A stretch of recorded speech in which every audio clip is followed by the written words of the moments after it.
Hello दोस्तों, स्वागत है आप सबका अपने इस चैनल में।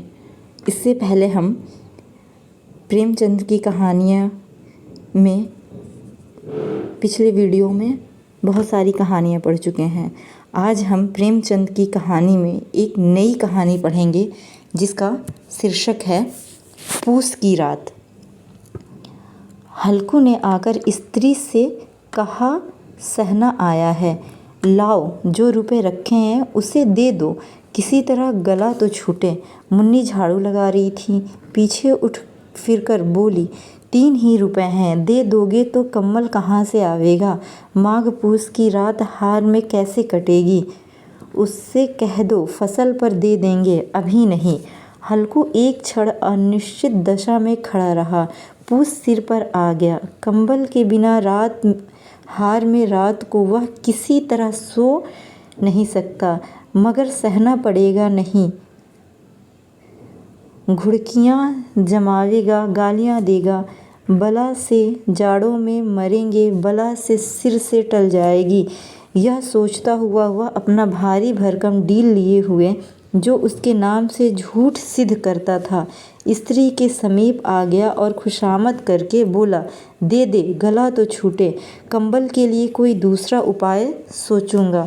मुन्नी उसके पास से दूर हट गई और आंखें तरेरती हुई बोली, कर चुके दूसरा उपाय, ज़रा सुनो तो, कौन सा उपाय करोगे। कोई खैरात दे देगा कंबल, न जाने कितनी बाकी है जो किसी तरह चुकने ही नहीं आती। मैं कहती हूँ तुम क्यों नहीं खेती छोड़ देते, मर मर काम करते हो, उपज हो तो बाकी दे दो। चलो छुट्टी हुई, बाकी चुकाने के लिए ही तो हमारा जन्म हुआ है। पेट के लिए मजूरी करो, ऐसी खेती से बाज आए। मैं रुपए न दूंगी। हल्कू उदास होकर बोला, मैं क्या गाली खाऊंगा। मुन्नी ने तपक कर कहा, गाली क्यों देगा, क्या उसका राज है। मगर यह कहने के साथ ही उसकी तनी हुई भौहें ढीली पड़ गई। हल्कू के उस वाक्य में जो कठोर सत्य था वह मानो एक भीषण जंतु की भांति उसे घूर रहा था। उसने जाकर आले पर से 2 रुपए निकाले और लाकर हल्कू के हाथ पर रख दिए। फिर बोली, तुम छोड़ ही दो अबकी से खेती, मजूरी में सुख से 1 रोटी तो खाने को मिलेगी, किसी की धौंस तो ना रहेगी। अच्छी खेती है, मजूरी करके लाओ, यह भी उसी में झोंक दो, उस पर धौंस। हल्कू ने रुपए निकाले और इस तरह बाहर चला गया मानो अपना हृदय निकाल कर देने जा रहा हो। उसने मजूरी से एक एक पैसा काट कर 3 रुपए कंबल के लिए जमा किए थे। वह आज निकले जा रहे थे। एक एक पग के साथ उसका मस्तक पानी दीनता से भार से दबा जा रहा था। पूस की अंधेरी रात, आकाश पर तारे भी ठिठुरते हुए मालूम होते थे। हल्कू अपने खेत के किनारे ऊख के पत्तों की एक छतरी के नीचे बांस के खटाले पर अपनी पुरानी गाढ़े की चादर ओढ़े पड़ा काँप रहा था। खाट के नीचे उसका संगी कुत्ता जबरा पेट में मुंह डाले सर्दी से कूं कूं कर रहा था। 2 में से एक को भी नींद नहीं आ रही थी। हल्कू ने घुटनियों को गर्दन में चिपकाते हुए कहा, क्यों जबरा, जाड़ा लगता है। कहता तो था घर में पुआल पर लेट रह, तो यहाँ क्या लेने आए थे। अब खाओ, ठंड में क्या करूँ, जानते थे मैं यहाँ हलवा पूरी खाने आ रहा हूँ। दौड़े दौड़े आगे आगे चले आए, अब रो नानी के नाम को। जबरा ने पड़े पड़े दुम हुलाई और अपनी कूं कूं को दीर्घ बनाता हुआ कहा, कल से मत आना मेरे साथ, नहीं तो ठंडी हो जाओगे।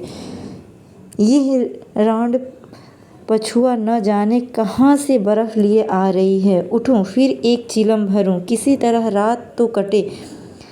8 चिलम तो पी चुका। यह खेती का मज़ा है। और एक भगवान ऐसे हैं जिनके पास जाड़ा आए तो गर्मी से घबरा कर भागे। मोटे मोटे गद्दे, लिहाफ, कंबल, मजाल है जाड़े का गुज़र हो जाए। जकरी की खूबी, मजूरी हम करें, मज़ा दूसरे लूटें। हल्कू उठा, गड्ढे में से ज़रा सी आग निकालकर चिलम भरी। जबरा भी उठ बैठा। हल्कू ने चिलम पीते हुए कहा, चिलम पिएगा चिलम? जाड़ा तो क्या जाता है, हाँ ज़रा मन बदल जाता है। जबरा ने उसके मुंह की ओर प्रेम से झलकता हुआ आंखों से देखा। हल्कू, आज और जाड़ा खा ले, कल से मैं यहाँ पुआल बिछा दूंगा, उसी में घुसकर बैठना, तब जाड़ा न लगेगा। जबरा ने अपने पंजों उसकी घुटनों पर रख दिए और उसके मुंह के पास अपना मुंह ले गया। हल्कू को उसकी गर्म सांस लगी। चिलम पीकर हल्कू फिर लेटा और निश्चय करके लेटा कि चाहे कुछ हो, अब की सो जाऊंगा। पर एक ही क्षण में उसके हृदय में कंपन होने लगा। कभी इस करवट लेटता, कभी उस करवट, पर जाड़ा किसी पिशाच की भांति उसकी छाती को दबाए हुए था। जब किसी तर न रहा गया, उसने जबरा को धीरे से उठाया और उसके सिर को थपथपाकर उसे अपनी गोद में सुला लिया। कुत्ते की देह से जाने कैसी दुर्गंध आ रही थी, पर वह उसे अपनी गोद में चिमटाए हुए ऐसे सुख का अनुभव कर रहा था जो इधर महीनों से उसे न मिला था।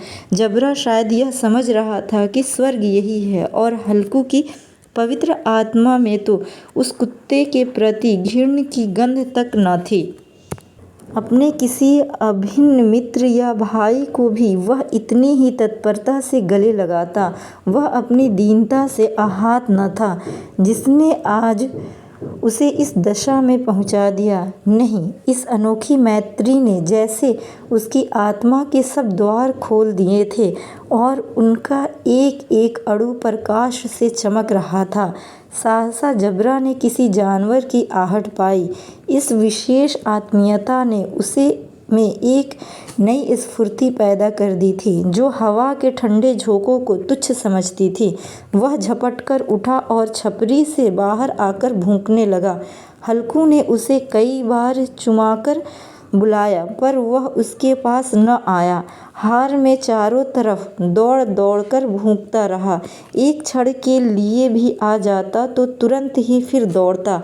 कर्तव्य उसके हृदय में अरमान की भांति ही उछल रहा था। 1 घंटा और गुजर गया। रात ने शीत की हवा से धकधकाना शुरू किया। हल्कू उठ बैठा और दोनों घुटनों को छाती में मिलाकर सिर को उसमें छुपा लिया। फिर भी ठंड कम न हुई। ऐसा जान पड़ता था सारा रक्त जम गया है, धमनियों में रक्त की जगह हिम बह रही है। उसने झुककर आकाश की ओर देखा। तभी इतनी रात बाकी है। सप्तऋषि अभी आकाश में आधे भी नहीं चढ़े। ऊपर आ जाएंगे तब कहीं सवेरा होगा। अभी पहर से ऊपर रात है। हल्कू ने खेत से कोई एक गोली के टप्पे पर आमों का एक बाग था। पतझड़ शुरू हो गई थी। आम में पत्तियों के ढेर लगा हुआ था। हल्कू ने सोचा, चलकर पत्तियों बिटोरूं और उन्हें जलाकर खूब तापूं। रात को कोई मुझे पत्तियां बटोरते देखे तो समझे कोई भूत है, कौन जाने कोई जानवर ही छिपा बैठा हो। मगर अब तो बैठे नहीं रह जाता। उसके पास के अरहर के खेत में जाकर कई पौधे उखाड़ लिए और उनका एक झाड़ू बनाकर हाथ में सुलगता हुआ उपला लिए बगीचे की तरफ चला। जबरा ने उसे आते देखा, पास आया और दुम हिलाने लगा। हल्कू ने कहा, अब तो नहीं रहा जाता जबरू, चलो बगीचे में पत्तियां बिटोर कर तापें। टाटे हो जाएंगे तो फिर आकर सोएंगे, अभी तो बहुत रात है। बगीचे में खूब अंधेरा छाया हुआ था और अंधकार में निर्दय पवन पत्तियों को कुचलता हुआ चला जाता था। वृक्षों से ओस की बूंदें टप टप नीचे टपक रही थीं। एकाएक एक झोंका मेहंदी के फूलों की खुशबू लिए हुए आया। हल्कू ने कहा, कैसी अच्छी महक आई जबरू, तुम्हारी नाक में भी तो सुगंध आ रही है। जबरा को कहीं ज़मीन पर एक हड्डी पड़ी मिल गई थी, उसे चिचोड़ रहा था। हल्कू ने आगे ज़मीन पर रख दी और पत्तियां बिठारने लगा। ज़रा देर में पत्तियों का ढेर लग गया। हाथ ठिठुरे जाते थे, नंगे पांव गले जाते थे। वह पत्तियों का पहाड़ खड़ा कर रहा था। इसी अलाव में वह ठंड को जलाकर भस्म कर देगा। थोड़ी देर में अलावा जल उठा। उसकी लौ ऊपर उठने ऊपर वाले वृक्ष की पत्तियों को छू छू कर भागने लगी। उस अस्थिर प्रकाश में बगीचे में विशाल वृक्ष ऐसे मालूम होते थे मानो उस अथाह अंधकार को अपने सिर पर संभाले हुए हो। अंधकार के उस अनंत सागर में यह प्रकाश एक नौका के समान हिलता मचलता हुआ जान पड़ता था। हल्कू अलाव के सामने बैठा आग तप रहा था। एक क्षण में उसे दोहर उतारकर बगल में दबा ली, दोनों पांव फैला दिए, मानो ठंड को ललकार रहा हो। तेरे जी में आए सो कर। ठंड की असीम शक्ति पर विजय पाकर वह विजय गर्व को हृदय में छिपा न सका था। उसने जबरा से कहा, क्यों जब्बर, अब ठंड नहीं लग रही है? जब्बर ने कूं कूं करके मानो कहा, अब क्या ठंड लगती रहेगी? पहले से यह उपाय न सूझा? नहीं, इतनी ठंड क्यों खाते? जब्बर ने पूँछ हिलाई। अच्छा आओ, इस अलाव को कूद कर पार करें, देखो कौन निकल जाता है। अगर जल गए बचा तो मैं दवा न कराऊंगा। जब्बर ने उस अग्नि राशि को और कतार नेत्र से देखा। मुन्नी ने कल न कह देना नहीं लड़ाई करेगी, यह कहता हुआ वह उछला और उस अलाव के ऊपर से साफ निकल गया। पैरों में जरा लपट लगी पर वह कोई बात नहीं थी। जबरा आग के गिर्द घूम कर उसके पास आ खड़ा हुआ। हल्कू ने कहा, चलो चलो, इसकी सही नहीं, ऊपर से कूद कर जाओ। वह फिर कूदा और अलाव के इस पार आ गया। बत्तियां जल चुकी थी। बगीचे में फिर अंधेरा छा गया था। राख के नीचे कुछ कुछ आग बाकी थी जो हवा का झोंका आ जाने पर जरा जाग उठती थी, पर एक क्षण में फिर आंखें बंद कर लेती थी। हल्कू ने फिर चादर ओढ़ ली और गर्म राख के पास बैठा हुआ एक गीत गुनगुनाने लगा। उसके बदन में गर्मी आ गई थी, पर ज्यों-ज्यों शीत बढ़ती जाती थी उसे आलस से दबाए लेता था। जबरा जोर से भौंक कर खेत की ओर भागा। हल्कू को ऐसा मालूम हुआ कि जानवरों का एक झुंड खेत में आया है। शायद नीलगायों का झुंड था। उसके कूदने दौड़ने की आवाज़ें साफ कान में आ रही थी। फिर ऐसा मालूम हुआ कि खेत में चर रही हैं। उनके चबाने की आवाज़ चर चर सुनाई देने लगी। उसने दिल में कहा, नहीं, जबरा के होते कोई जानवर खेत में नहीं आ सकता, नोच ही डालें। मुझे भ्रम हो रहा है। कहाँ, अब तो कुछ नहीं सुनाई देता। मुझे भी कैसा धोखा हुआ। उसने ज़ोर से आवाज़ लगाई, जबरा जबरा। जबरा भूखता रहा, उसके पास न आया।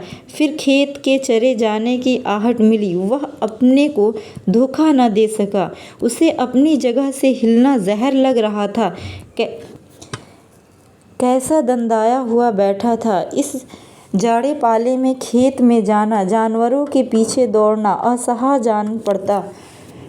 वह अपनी जगह से न हिला। उसने ज़ोर से आवाज़ लगाई, हिलो हिलो। जबरा फिर भूख उठा। जानवर खेत चर रहे थे। फसल तैयार है, कैसी अच्छी खेती है, पर ये दुष्ट जानवर उसका सर्वनाश किए डालते हैं। हल्कू पक्का इरादा करके उठा और 2-3 कदम चला, पर एकाएक हवा कस ऐसा ठंड चुभने वाला बिच्छू के डंक का सा झोंका लगा कि वह फिर बुझते हुए अलाव के पास आ बैठा और राख को कुदेर कर अपनी ठंड देह को गरमाने लगा। जबरा उसका गला फाड़ डालता था। नील गाय खेत का सफाया किए डालती थी और हल्कू गर्म हवा के पास शांत बैठा हुआ था। आक्रामकता से ने रस्सियों की भांति उसे चारों तरफ से जकड़ रखा था। उसी राख के पास गर्म जमीन परद वहीं चादर ओढ़ कर सो गया। सवेरे जब उसकी नींद खुली तब चारों तरफ धूप फैल गई थी और मुन्नी की रही थी, क्या आज सोते ही रहोगे? तुम यहाँ आकर रम गए हो। इधर सारा खेत चौपट हो गया। हल्कू न उठकर कहा, क्या तू खेत से होकर आ रही है? मुन्नी बोली, हाँ, सारे खेत का नाश हो गया। भला ऐसा भी कोई सोता है? तुम्हारे यहाँ मडैया डालने से क्या हुआ? हल्कू ने बहाना किया, मैं मरते मरते बचा। तुझे अपने खेत की पड़ी है। पेट में ऐसा दर्द हुआ कि मैं नहीं जानता हूँ। दोनों फिर खेत के डांड पर आए। देखा सारा खेत रौदा पड़ा हुआ है और जबरा मड़ैया के नीचे चित लेटा है, मानो प्राण ही ना हो। दोनों खेत की दशा देख रहे थे। मुन्नी के मुख पर उदासी छाई थी, पर हल्कू प्रसन्न था। मुन्नी ने चिंतित होकर कहा, अब मजदूरी करके माल गुजारी भरनी पड़ेगी। हल्कू ने प्रसन्न मुख से कहा, रात को ठंड में यहाँ सोना तो ना पड़ेगा।